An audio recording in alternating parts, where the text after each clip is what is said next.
Hello there. Welcome to Center for Spiritual Living Palm Desert and our weekly Wednesday broadcast of the Sensational Six. We're the staff ministers at Center for Spiritual Living Palm Desert, and we're here to hopefully inspire you and teach you and converse with you to uplift your soul and spirit and life.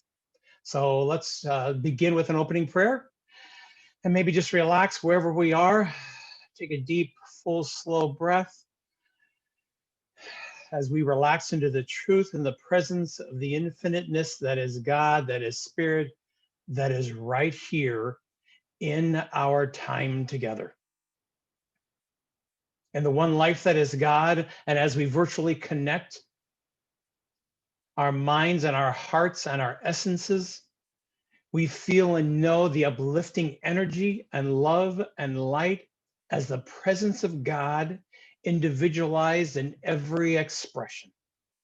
Whether it's in a comment, whether it's in a sharing, whether it's in a question, and just in the conversation, I give grateful thanks that the love and the abundance and the wisdom of the infinite gracefully, effortlessly, and easily expresses itself right here and right now. And so we let it be, and so it is. Amen. So we begin our sessions always with all of us kind of sharing the same questions so you can get to know us and we can get to kind of put our energy and our essence into the room. And today's question is, who is your everyday superhero and why? And, it seems like for me, almost every time I think about it, someone else comes to mind. So what came to mind the most was my son is 21 years old. So he's introduced me to a number of social media platforms that are not Facebook.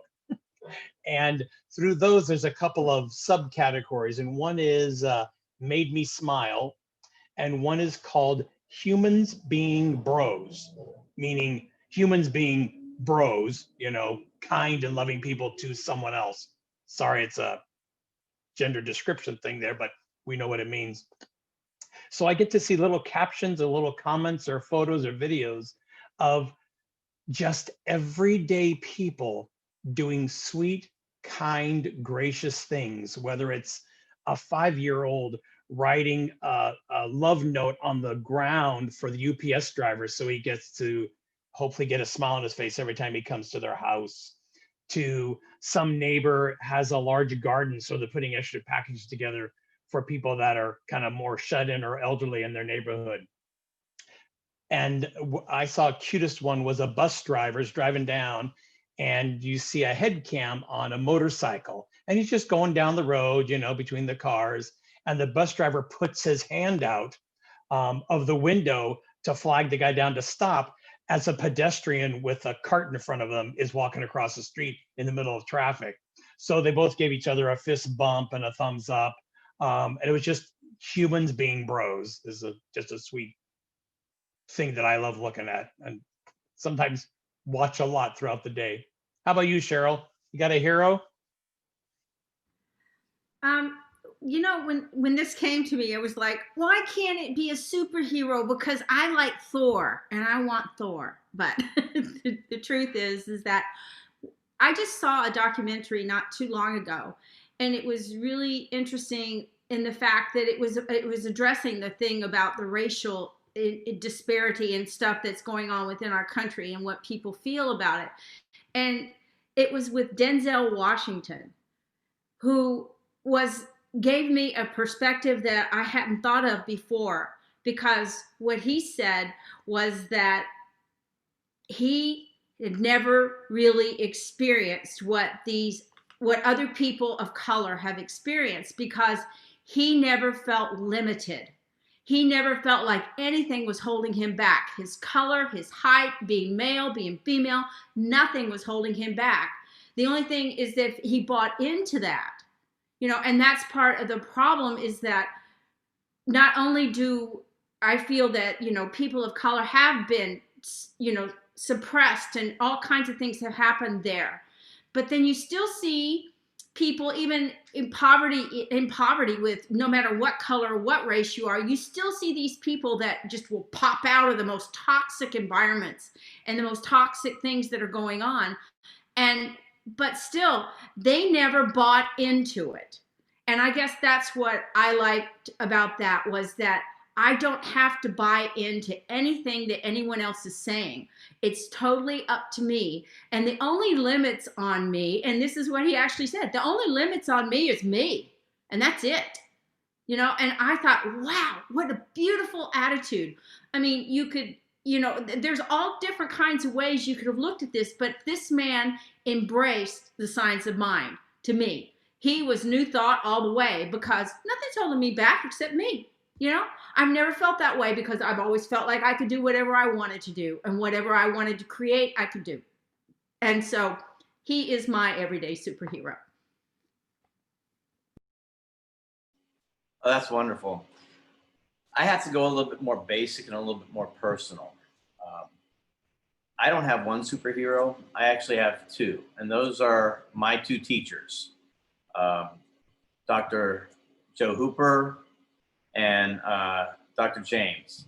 Um, the reason why I consider them my superheroes is because they not only taught me how to think and changed my life, but just by them being themselves and how I see them deal with everyday issues, uh, life and death situations, it is amazing to me at the power that each of us has within us.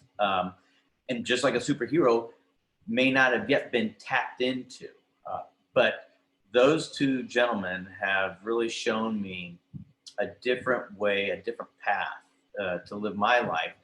Um, and like Dr. Joe says, it's like when you throw a pebble into a pond that's crystal clear, and that one little pebble, no matter how small, makes these ripples. And he talks about us as individuals being that pebble, and the ripple effect that we have with people that we may not even be conscious of, but yet the universe unfolds in a perfect and harmonious way, even though at that particular instant it may seem chaotic and unsure of itself. But as we look in hindsight, we see that everything just unfolds perfectly. And so for that reason, those two gentlemen have changed my life and saved my life, which then I in turn can then pay it forward. And I just love that. So next we have Reverend Dale. What are your thoughts? Thank you, Reverend William. My superhero is Christian Picciolino, and he is an amazing man who is doing work with people who are in hate groups. And Christian was in a neo-Nazi group, and he was awakened to what was going on inside of himself that was causing him to hate. And so now what he does is he goes and finds those people that are men that are vulnerable to, who have like a willingness, maybe an opening into what they're doing. And he reaches into them and works with them and teaches them about what made them the way they are, and for them to be able to see basically the error of their ways, and he turns them around. And he wrote a book called Breaking Hate, and he also had a series on MSNBC. And for me, he's my hero because not only did he free himself from the shackles and from that just destructive way of being in hate communities. He freed himself, and now he's giving back, and he is so dedicated to doing this work with people, because people who are in hate groups, and I'm sure we're going to be addressing this today as one of our many topics, people who are in hate groups, they're not really born that way.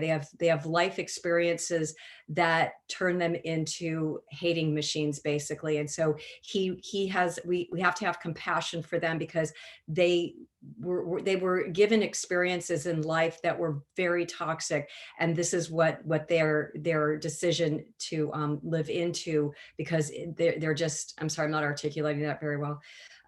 It's just such a personal subject for me. So people who are in hate communities and want to hurt other people, they become that way because that's how they were treated as little kids. They hate themselves, and so they turn it outwards. And so I love what Christian's doing, because to me, he's going to the source of it. And not many people are doing that. And so that's why I appreciate him. And that's why he's my everyday superhero. And now, Reverend Lori, I'm going to toss it over to you. Well, the work of Joseph Campbell has just been a huge part of my life for the last probably 15 years, that whole concept of the hero's heart. So, since doing that work, I really do see everybody I come in contact with as a hero. That we're all on that same journey, facing the same different, but the same obstacles, right? That trying to figure it out in some way. And so, at my wedding, my song to Dom was My Superman, written by Wayne Moore. Google it. It is the most amazing, beautiful song about everyday heroes.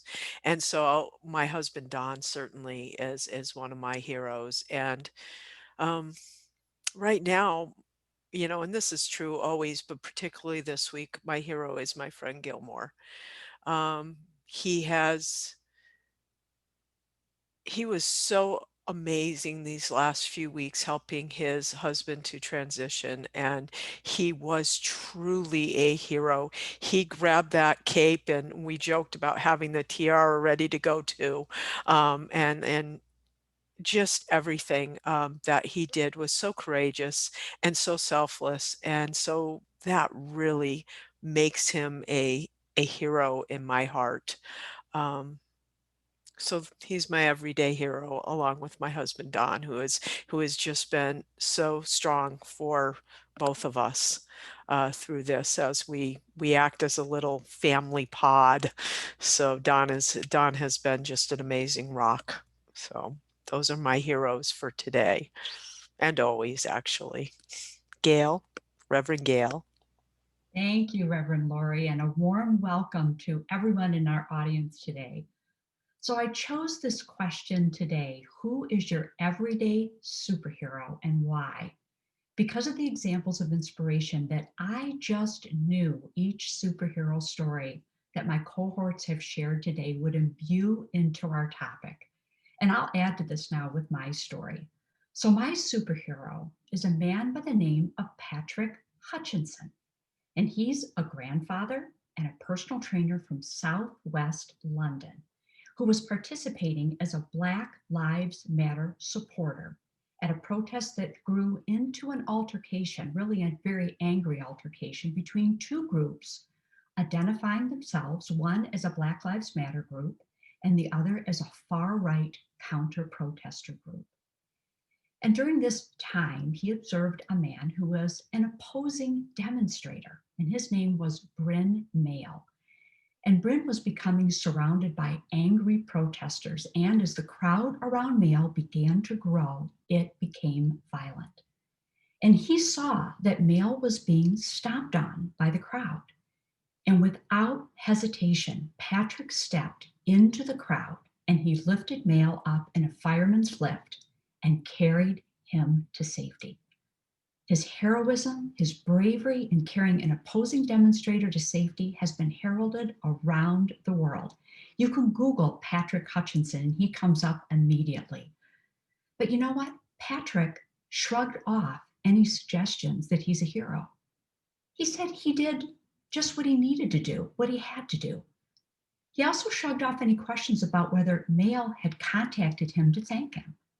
And he said, I'm more interested in what he has to say to me and my friends. And for me, that was a really inspirational story. He's my superhero for today. So before I introduce our topic, I'd like to encourage all of you to think about why you chose to be here for this topic today, healing the heart of racism. Maybe reflect for a minute on the fact that if this experience is of benefit to you today, the possibility that it might have a ripple effect into your immediate surroundings and beyond. If butterfly wings flapping in the Amazon affects Europe, surely our state of mind affects the world. So in this spirit, there's something in Buddhism that is often done at the beginning of a teaching to encourage people to arouse what they call bodhicitta, or awaken the heart of compassion. And this would be an aspiration that any benefit that you get from the teaching will have a ripple effect. So please consider this ripple effect, this potential ripple on our journey together today. So something startling happens to all of us when we hear the word racism. It's like an existential itch that we're unable to scratch. But this activation happens to all of us. And if we're being really honest, we all feel some level of dis-ease at the mere mention of the word. And the truth is, racism is not a thing in itself. It's a heart dis-ease that we have created, and it feels like we haven't known how to face into and own what we have co-created as our experience. So this primer brings us to our topic today, healing the heart of racism, because I really believe that racism is a heart dis-ease. And we're going to explore the possibility that how we think and how we respond outwardly, in other words, how we express what we embody, is both at the core of racial suffering and at the core of racial healing. So there's a simple formula to all that we express. And since life is a mirror to all we experience as well, and here's the formula. Faith creates belief, belief creates thought, thought creates feelings, and feelings create emotions. And all of this together is called what we embody. And all that we embody becomes what we both express and experience. That being said, what is often the most visible is the tail of this equation, the outward expression or emotion. But what we embody is so much more than the tail and is truly the key to healing. So as spiritual beings, we are innately generous and selfless. And in this teaching view, I suspect we would all agree. Why then are these qualities not always displayed? So one view on understanding the masking of our innately generous and selfless heart is to understand how individuals have been brought up to view the world. This is what Dale had said earlier. That viewpoint will be the core of their formula. The second question is then, how do we transform these habits? Because that's exactly what they are, simply learned habits.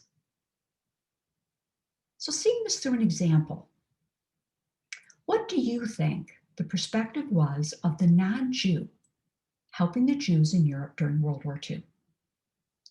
Or what do you think the perspective was of the firemen rushing up one of the burning towers during the 9/11 attacks? Well, when studied, they all spoke of having a common element of connection with humanity, an ethical and a moral obligation to all of humanity.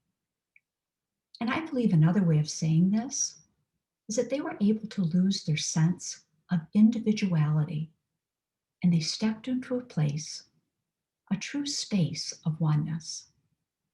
They naturally viewed society as all inclusive, and they were able to easily and instantly move beyond differences like ethnicity and religion. Now, on the other hand, psychologists have studied and documented that those who are seen as deliberately hurting others consistently had an upbringing that reinforced an opposite impulse, that of selfishness, of prejudice, and of racism. Many were ignored, they were abused, and deprived of love in many ways. So consider this behavior in light of our simple formula. Faith creates belief, belief creates thought, thought creates feelings, and feelings create emotions, or the outward expression of feelings. Excessive individuation colors the natural tendency of their heart to be generous and to be selfless. So what we know about my intro superhero, Patrick Hutchinson, those who are seen as deliberately hurting others, the firemen who responded to 9/11, or you and me responding to the events of the day, is that we're all doing the best we can with what we've lived. And what we have lived has either enhanced or colored or masked the natural beauty of our heart. But either way, the underlying beauty is never changed. So if our faith creates our beliefs create our thoughts create our feelings, and our feelings create our emotions, which is what is expressed through our heart. How does anyone change that equation? How does one heal the heart of racism? Well, one answer psychologists have found is the same tool we use in our Power of 8 intention circles, altruism, the ability to focus your feelings on the inner state of another and away from the self. We act from what is natural for us. We act from compassion, generosity, and selflessness. We move beyond our sense of self, and we listen to the other person's perspective to understand it. And when people are generally feel another person's pain rather than imagining their own pain in the same circumstances, they're prompted to act altruistically. So since there's only one thing going on, we are therefore all one, then it only makes sense that we can move out of our own state of being and into someone else's. Some people call this compassion or having empathy, but I really see it as losing our sense of individuality and stepping into that space of oneness. So my view today is that one way, and I emphasize one way because I believe there are so many, but one way to heal the heart of racism is a natural extension of what happens when each of us moves out of our own small space of ourselves, our own individuality, and into the space between. And this is what is really fun about the Sensational Six. We are all sharing our perspectives. And as there are 6 Sen Sixes, there will be, I'm sure, 6 different perspectives to share today. So my cohorts and all of our audience, please share your views on our topic, healing the heart of racism. Do you believe racism is a curable heart disease? So this topic today is all about what we need to do to express the love that we are from our hearts. So let's share some ideas today about how racism is a curable heart disease. So I'm going to turn it over to my cohorts. I'm sure they have a perspective. I'll go. One of the things that when we discuss racism or bigotry or any of these kind of things or these mindsets, the one thing that always comes back to me, and we've touched on it, everybody has in some sense, it's a learned behavior. We are not born that way. We are born pure little spirits that then we just pick up cues along the way. But, once you reach a certain point in your life, to me, what's so important, especially like with racism and stuff, is you've got to examine why you believe the way you do. And that's what our whole journey for 7 years has been, basically ripping out all that old stuff and seeing why we felt that way. Why are we carrying this around with us? And, the thing is that when you're carrying something like this mindset and stuff, the actual reality is that you're poisoning yourself. You are not able to see the beauty of everyone and everything. That we're all just these individual little points of light here to express God in whatever form or fashion. And racism, most people look at it as it is mindset, but it's to me, it was so crazy when I was younger is why would you dislike somebody just because they had more pigment in their skin or less pigment in their skin? I mean, we were looking only at the superficial. And that's what this is about. It starts with a superficial belief that we then give power to if we buy into it. If we take that and we bring that disease into our bodies and we start incorporating it and embodying it and being it. So we get to choose, though. We get to choose. And so I would just invite you, if you're feeling these things, or if you say any word that you're using that says they are always like that, that's how it always happens, or, everybody is all these all encompassing thing. I'm sorry, my braces make it hard to say some words. But anyway, but all of these things are just learned behaviors. So if you're doing something that's harmful to yourself, like, some people like excessive whatever, that is a learned behavior. So you can stop it, but you can stop this as well. Yeah, you've been wired this way for a long time maybe, but that doesn't mean that's who you are. You get to choose. And so I would just invite you to remember anything that you're experiencing, whether it be poverty, I know how to do poverty, I know how to do this, I know how to do that. Those are learned. So unlearn, be authentic, go back to that truth of who you are, that beautiful, lovely, exciting, and joyful spirit that's inside of you. So thank you for letting me share. Thank you, Reverend Cheryl, for that reminder. I love that Reverend Gail brought this topic up because it is complicated and there aren't easy solutions. And that's what we love to discuss about in this group. We were trained to go into the complicated and pull some nuggets out for us to be able to lean into. And for me, racism, really, there's a bunch of different parts of it as far as my role in helping to heal what's happening in the world. And it's been around, for such a long time. This, it's not new. It just has a form that it has today as it's showing up. But, of course, we always start with ourselves. And for me, racism and the things that are the thought patterns, they can be very subtle. And I know a lot of what's going on today, and it's such a blessing for so many of us right now who had no idea that we might have some beliefs that are rooted in what might be called racist thoughts.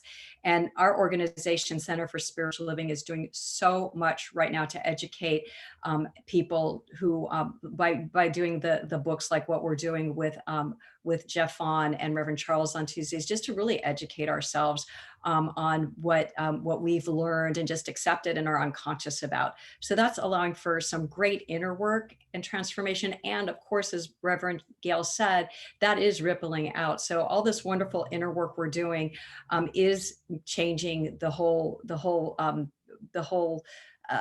racism that's going on in our world, even though we're seeing, there's some people that may be immovable by our perception at this moment in time because that's what they believe. But that's not ours to change, really. For me, it's do my inner work. And then if I'm feeling called to get more involved in another way, I'm going to do that. And, we talk a lot in Science of Mind because Ernest Holmes teaches us be for something. Don't go against it. So for someone like me, I would be, for love, for compassion, for understanding, and nobody's out of that circle. Every single person, people who are in hate groups, people who are victimized, all of us coming together in oneness. And, as troubling as it is to see a lot of this right now, I know, this world that we live in, there's so much possibility for healing. And I agree, as Reverend Gail threw it out there, can we heal this? And absolutely, if we can heal it within ourselves as a world, we absolutely can. And we just can't be discouraged by what we're seeing and just continue doing our inner work, doing what we're called to do outside of ourselves, and just watch, because the more of us that come together, and what I would really love to do, and maybe people think I'm nuts for this. So my background is Judaism, and reading this work that Christian is doing, I would like to someday go with Christian to a hate group, like a neo-Nazi hate group, and I would like to go with him and have conversation with people. I would love to do that because the breakdown is we dehumanize each other. And if I could have a conversation with them and come from love, there could be some hearts healed in that room. And that's one of my long-term goals is to put myself in that place, because that would be healing generational stuff as far as my particular experience. So anyways, I'm gonna send it over. Lori, Reverend Lori, are you next? So I'll go, but thanks, Reverend Dale. That was amazing response. And what first intrigued me when you said this is not easy. So I'll address that in a second. Um, I love that we're talking about that it's learned, right? We're not born this way and that it's learned. So how did we come across things? I'm going to give you an example. A few decades ago, I was director of a teen group, and I remember specifically we were in this room with four windows on this side and none on this side, and somebody was trying to label someone in a derogatory way, and they said, "Oh, they're gay." They didn't mean their sexual preference. It was just a derogatory word instead of saying they're a jerk. And I, as lovingly as I could at that time, which probably wasn't very loving, nipped that in the bud and corrected that and said, let's be clear what you're saying. So this funny, this memory came up after all this time because it doesn't matter what's in front of us. Is it loving and kind? So I get that some people may say that color of skin, or that person with a disability, or that person who dates these people, and I'm using this to emphasize that's how they're thinking of it. They're pointing, have this opinion, belief. They could probably throw you a dozen websites to substantiate what they're talking about, that that person is wrong and I should be afraid of them. I should be afraid of them for some reason. But if we could all just take a breath and say, how loving and kind can I be? And as Reverend Dale was just talking about, I can work here on myself, regardless of what's out there.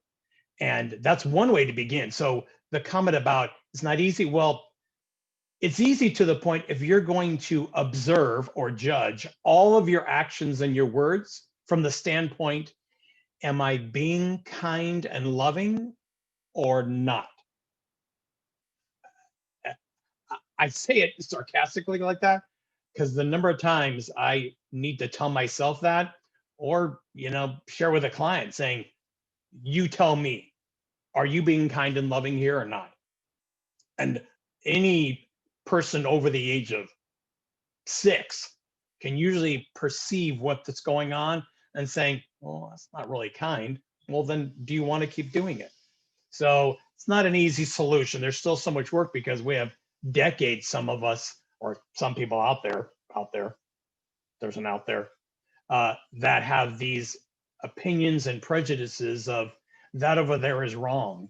Well, it's not you. You may think someone shouldn't grow a vegetable like that, or someone shouldn't be dating something like that, or someone shouldn't marry someone who's got a different shade of color of skin. Well, first of all, what does that have to do with you? It's over there, and why are you bringing it into your life? So again, it comes back to here, right? How can I be loving and kind, not just in what I say and how I act, but who I'm with and who I see? Because in my opinion, every act of anger or prejudice or anything else comes from insecurity and fear. It's just insecurity and fear. Because if you were feeling, I'm a powerful presence, whether I believe God is in me or not, you wouldn't. I don't see how you could feel the need to act like that. So, my more than 2 cents. Hey, Lori, Reverend Lori.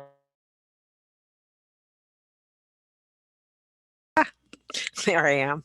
What an amazing topic. Thank you so much, Reverend Gale, for bringing this to us. And I love hearing everybody's unique take on it.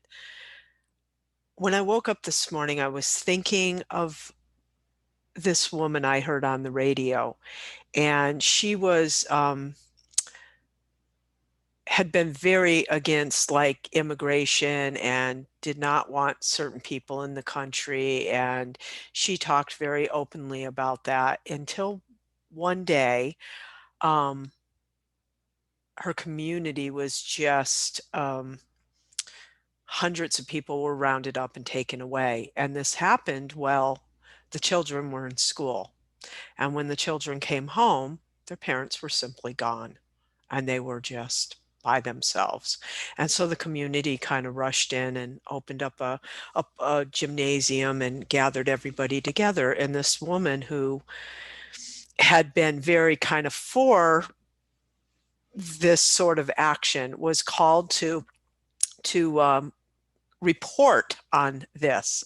Otherwise, she would not have been there. And when she walked into this room and saw the pain and the suffering of these children and what it really looked like in real life, not just in theory, her heart just cracked open. And she sobbed and she said, "Oh my God, I am so sorry. I didn't understand. I didn't understand what I was supporting." And, it was more of a theoretical thing. And when she saw the effect of that, it changed her heart. And I thought, how often does that happen? That it's a collective consciousness, it's a belief system that really hasn't been explored, that really hasn't been um, looked at from a compassionate and just a human standpoint, and from that standpoint of knowing someone, of understanding. It's very difficult to be against someone or to have these undercurrent feelings for people when you look in their eyes, when you have a conversation with them. And I growing up, I had one friend. I lived in a very, I mean, it couldn't have been a more white community.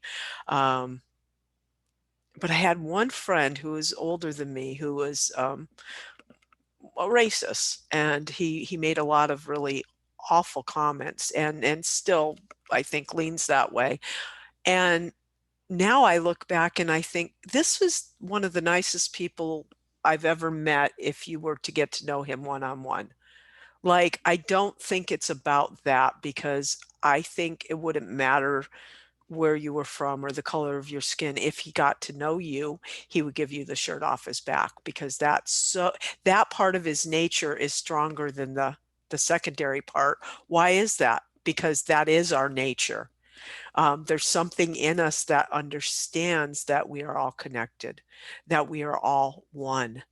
And that that is so strong. And I think just tapping into that in some way, seeing it, that that's the truth of who we are. And I found this quote this morning by uh, uh, John Lewis, and I thought, oh my God, this is so perfect. I didn't realize John Lewis was a religious scientist. I mean, all this time I don't think he realized it either. He said, "Nothing can stop the power of a committed and determined people to make a difference in our society." Why? Because human beings are the most dynamic link to the divine on this planet. Oh my goodness, I read that and I thought, there we go. It's a simple decision to have real conversations, to have conversations from a place of love, that when we look in the other person's eyes, we see their heart, and we know that their heart is good, regardless of all that stuff that may have been laid on top of it. And you just continue to hold that as truth. And people transform when you do that, because in that moment, they suddenly begin to see it for themselves. And sometimes we just need somebody to hold what is true. And, I think for all of us who are ministers, that is part of our calling, is to be able to hold on to truth, that truth of oneness and love, no matter what the appearance. And when we do that, people in our presence will look with us. It's like we're standing together and we're looking at something beautiful. And yeah, so Reverend William, would you like to go next? Well, I thought I was after Gail, Oh, but sorry. Gail, do you want to go ahead and go, please? William, I'll jump in right after you. Okay, well then I guess here we go. Um, I love the opening that Reverend Gail did. about faith creates belief, and belief creates thoughts, and thoughts create feelings, and feelings create the expression of emotions. And she's absolutely right. But just like life, that's not a one-way street. That's a two-way street. And so when we're talking about the subject that we're doing today, you have to understand where these thoughts that all my other cohorts have talked about, it starts with feelings and what we're taught. Whether you're taught at 5 years old or whether you're taught at 25. But it goes exactly the opposite way. The feelings create the thoughts create the belief. But then when you come to faith, that's the pivoting point. Because whatever thoughts that you have, what you think reality is, of your situation, wherever you are, that's a fact. And the belief about that fact creates your next involvement with the universe, whether you're either going to perpetuate that thought or are you going to change that thought and change the trajectory of your very life.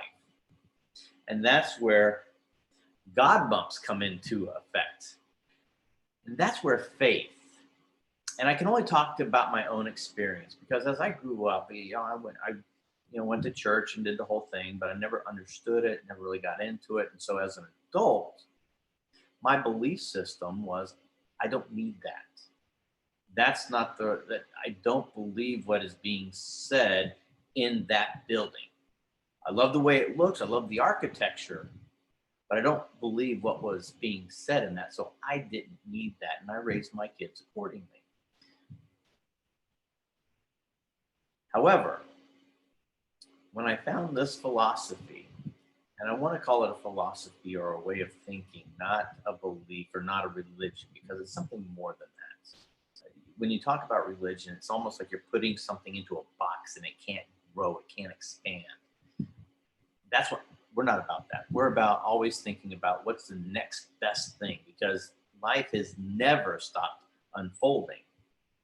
So how can spirit stop unfolding upon itself? So how can a thought about in this moment right here and now be the epitome of thought? It can't be. So it's always got to be expanding. So as you get towards faith and understand that love is the answer to everything. 5 years ago, 8 years ago, I would have said, what are you talking about? I don't understand that. But as I started watching and observing life, interactions between peoples, between countries, between myself and my kids, between myself and my wife, I started realizing that at every instance, we have a choice to either keep believing that or change that belief and look at it differently. Flip that coin on the other side and see if it's true on both sides. If it's true on both sides of the coin, you know you're on the right path. If it's true on one side but not the other, you've got wrong thinking, and you need to re-examine your thoughts, not someone else's, but your thought. And I think that's a key factor that Reverend Gail is talking about here today, is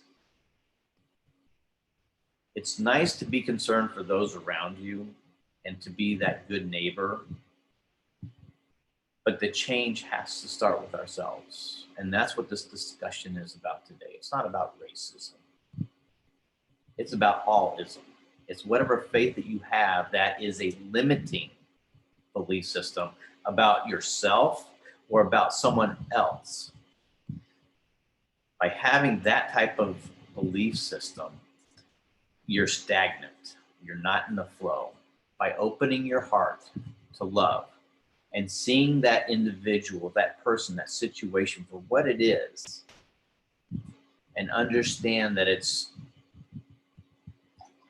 a natural unfoldment of spirit upon itself to expand itself, to create a greater consciousness. And I think that that's where we are now. So those of you who are listening and watching, I want look at yourself. Don't look at what other people are doing. See it. But what is mine to do? That's a big question today. What is mine to do? And when you can come from love and express and see people regardless of whether they're sleeping in cardboard boxes on the side of the road or whether they're driving a Ferrari, you don't know that individual. So I would suggest that you just express love. Know that they are where they choose to be, but there's always something greater and something better.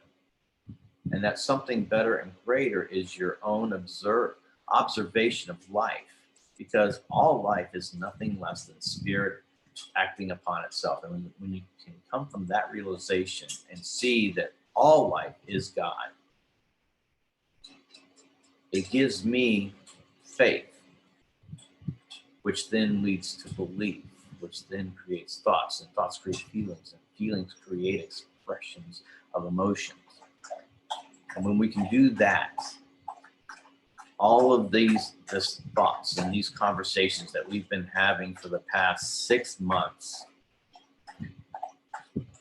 and longer can start to change and start to expand into something greater. That's just food for thought. Reverend Gail? Thank you, Reverend William. Thank you so much. And I really appreciate all of my cohorts, how you have just taken this topic and expanded on it. You shared and expanded our perspective. You shared lots of different examples. And as William just said, what we're hearing, however, is there is a core to this topic today. And that is, as William said, what is mine to do? And that's what gets me excited about this topic, because when the question is, can we heal the global heart of racism? Absolutely, because it all begins with us. So going back to the formula that we shared at the beginning and William just shared, if our faith creates our beliefs, and if our beliefs create our thoughts, and our thoughts create our feelings, and our feelings create our emotions. I'd like to dig into some specifics before we have to close our topic today and get real with our audience. What thoughts, what emotions, what beliefs do we have? And audience, what do you have that you might be over-identifying with? So I'll use myself as a guinea pig and an example. So, I've had experiences in my life that have created some beliefs of fear. And one thing that I need to do to heal myself so that I can be that ripple effect for others is I have to look at how I'm over identifying in certain situations with fear.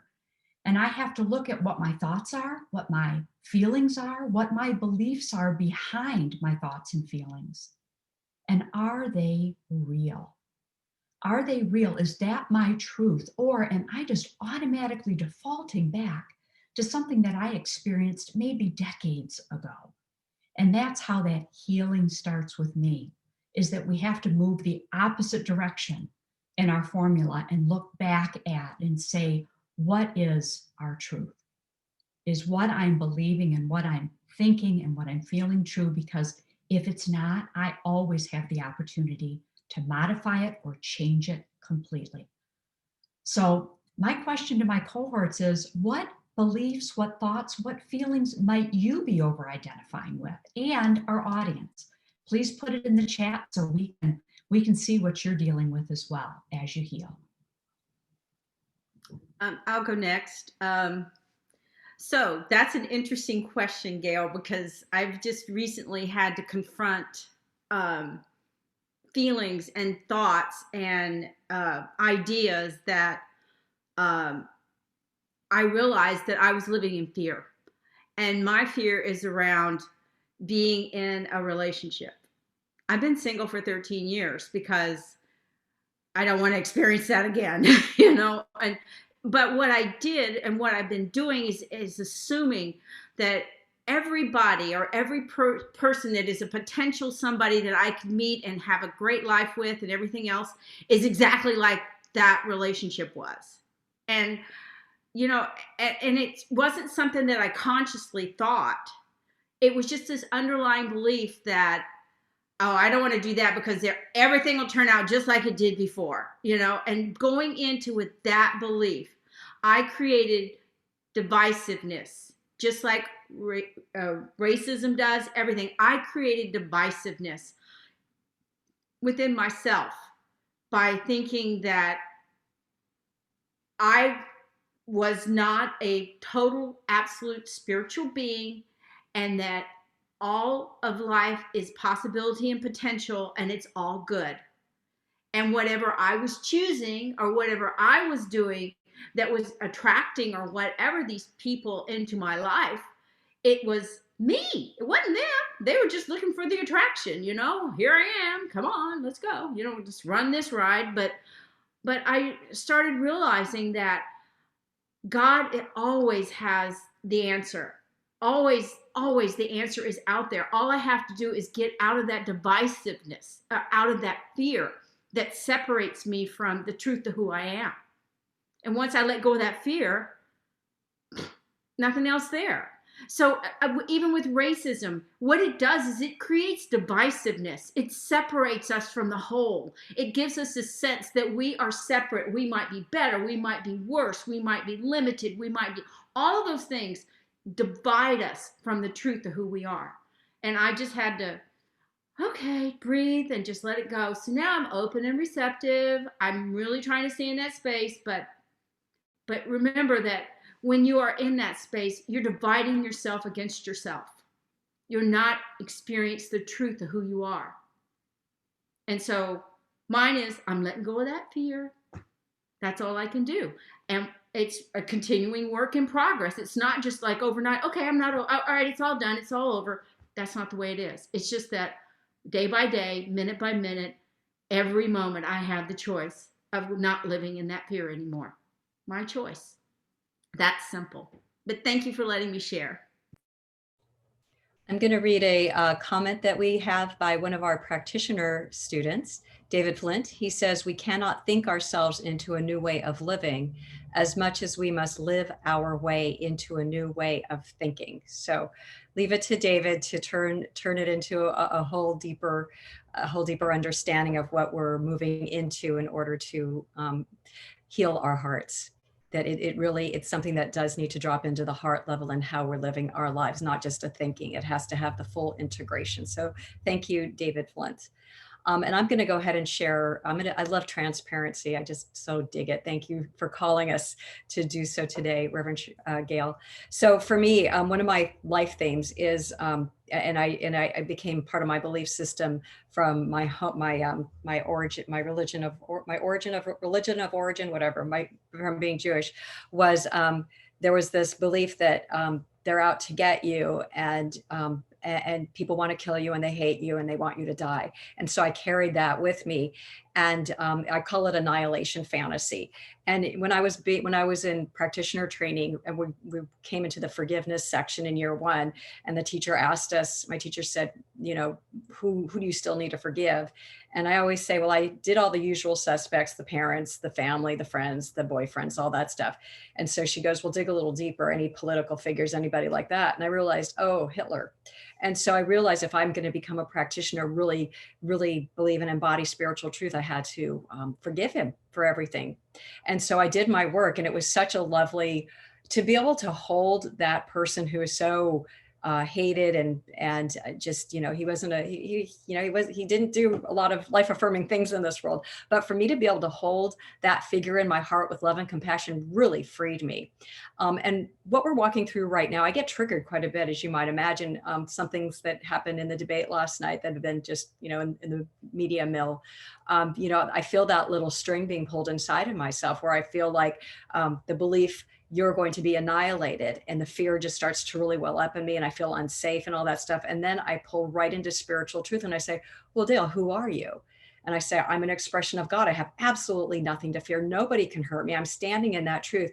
And all of that fear just falls away. But I will tell you, it's still something I need to, like I had to this morning, it's still a practice I need to be present to, because that fear, if I don't look at it and see it and just kind of let it hang out at the edges, and it makes me edgy. If I don't allow it to come up and say, well, it's that old belief again, that people are out to get you and you're hated and people want you dead. If I don't see that as a false belief, and that my truth is that I am an expression of God, then I'm going to get stuck in some really paralyzing thoughts and feelings and emotions. So thank God for science of mind. That's all I can say, because it's such a healing modality of belief and philosophy that allows us to not only heal ourselves, but ultimately we do heal the whole world by the virtue of our expansion of consciousness. My beloveds, we are close to the end of our time together. Does anybody want to have a final comment before I close us out? You're all complete. Reverend Gail, go ahead, and or Reverend Cheryl. I just want to thank Gail and all of you for opening up my heart today, because every time I'm in one of these things, you open me up in some way. And so this is always a growth and always a journey, not a destination. So I bless you, each and every one of you, for all the things that you've given me today. Thank you so much. Thank you. Well, at this time, I'd like to invite those of you who are listening, and I know we had some issues with our website. So if you're watching this on replay, we invite you to contribute financially to our center. Even though our doors are closed to the public, we still have a lot of financial obligations. And I think we're giving a whole lot of value in the best way we can to all of you. And we greatly appreciate any financial good you can bring to our center. You can, if you're able to see us live now, I believe there's a blue donate button on the bottom, or you can go to our website and contribute, or you can call our office, because I know we've got, just to let you all know and be very transparent, we are having some issues with our website. So if you're unable to do anything through our website, please give our office a call and we can take your love offering over the phone. We've been receiving such a great outpouring of love through the revenue that you're able to provide to us to keep things going with us in this new kind of period of time that we're at. And we are so appreciative, and we just love you all for being a part of this. And I know that as we continue to move through this and our doors open, boy, we are going to have one big party of love. And so thank you for what you can give to us.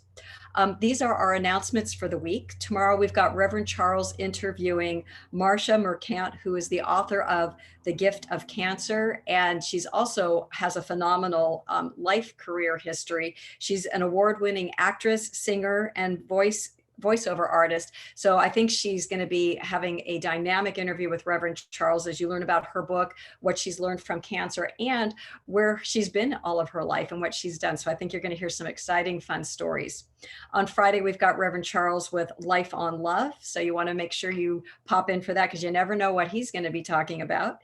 And Saturday, we have our beloved Reverend Ruth Ann Banner, who will be leading our half-hour meditation. So you want to join for that. I know we're receiving a lot of great feedback from our Saturday meditations, and they are on YouTube as well. If you're unable to see them live, they're all there. We have all of we have a library of them. And speaking of library, we have a library of Sensational 6. I believe we have our own little place with, we're on 28 today. Is that right, guys? This is our 28th episode. Yeah.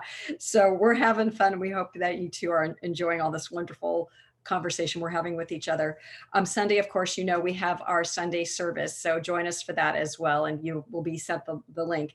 Also on Sundays, I just want to remind you, we have our virtual prayer room. We're open for prayer, one-on-one work with a practitioner from 11 to 11:30 a.m. Pacific Standard Time. And it's private and confidential. And we've got about 3 or 4 of us there. And we would love for you to join us. If there's anything you're walking through, whether it's a challenge or you're creating something, join us. Let us put a little prayer on it to keep the energy moving for you to experience the greatest life and the most fulfilling life. We're there for you. And we love doing this work. So you might as well take advantage of it. Also, just some other things that are ongoing. We have our Power of 8 groups every Wednesday, and we've got an 8 a.m. group and a 6:30 p.m. group. You should really join us if you haven't yet. It's such a powerful spiritual practice. It takes 30 minutes. You got 30 minutes. Join us. Just go through the website, through the banner page. It'll take you to a place where you can sign up, and we would love for you to join us. And we also started a monthly circle as well, and we already had our September circle. We'll talk more about the October one as we approach October, which is tomorrow. Can you believe it? Also, we've got the social lates. They are every Thursday from 5 to 6 p.m. And Reverend Cheryl Reverend William, and I know our practitioner Mimi is now a big part of that as well. And I'm just hearing such fun things about it because, you know, we do a lot of heavy stuff sometimes through our talking and our wisdom and all that, but they just have fun. They talk about each other and their life experiences, and it's very light and fun. And I know there's a lot of bonding going on there. Again, you can go through the website. You do need to let them know you want to attend, so you can find that there. And lastly, I have to do self-promotion. I got a class starting next Tuesday, October 6th, Spiritual Resilience. If you want to join in, there's a banner that gives you all the details. Thank you, Reverend William. And you can also email me at revdaleo@gmail.com for details. Any other, Reverend Chill, go for it. Yeah, and I know it's a little bit out there, but we have a blood drive on October 16th at our center with the Blood Mobile. But if you're unable to attend, there is a group code that's on the e-blast that will come out that you can just go to any of the blood centers, like live stream blood centers, and donate and use that code, and it counts towards what CSL is doing and what we're providing, because this is an opportunity for us to just do some really serious community outreach, because it's a very desperate need right now. So if you haven't received the e-blast, just go to Livestream and just tell them you want to do CSL. They'll find it for you. So thank you very much, Gail. Awesome. See, we're so busy. Nothing can stop us. Nothing can stop the Sensational Six and Center for Spiritual Living Palm Desert. All right, my loves, let's go ahead and pray. If everybody would just close their eyes, if that is comfortable for you, and just, let's just kind of settle in and just allow ourselves to metabolize what has just been discussed, and just to be in the loving energy of God that we all are. And I'm just grateful to bless this time that we've had together, knowing that as this wisdom of the heart has risen up to be listened to and contemplated, just to know that the reality that all are one has definitely made an imprint on our hearts and our minds today. And so I'm knowing for each person here today, whatever is coming up is absolutely perfect to move forward in life, to see the oneness that is everywhere present, and to have compassion for ourselves and everybody, because we truly are doing the best we can. And so as we just lighten up and allow ourselves to be in the beauty of nature, the beauty of our divine essence, and just be part of this transformation of consciousness that is taking place, even beneath all of these appearances, that power of spirit is stronger than anything and is rising up so that all may connect with that deep well of divine energy and wisdom and creativity to be lived into, so that all may come together as one with love and compassion for all. And so I am knowing a wonderful day for everybody today, as we just enjoy every moment, see the beauty and the grace, and be grateful for all that is. And so knowing this is complete, I just let go, knowing all is well, as we say together, and so it is.